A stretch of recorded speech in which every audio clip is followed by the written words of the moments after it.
While it is true that breast cancer is a disease of the aging breast, anybody can get breast cancer. The requirement is simply to have breasts. So there is no minimum or maximum age.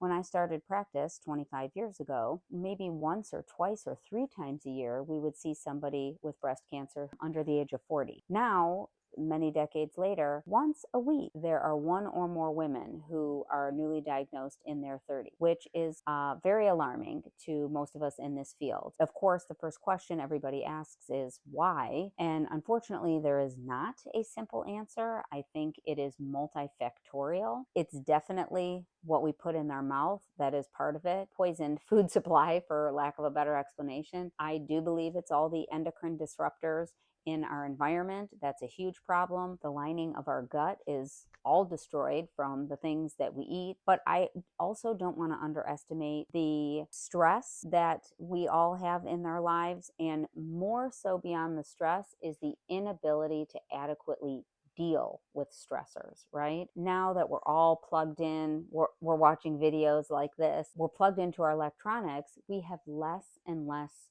community, right? We have less and less human touch, human interaction. Personal feeling is that is a huge problem, how we deal with stress in our lives.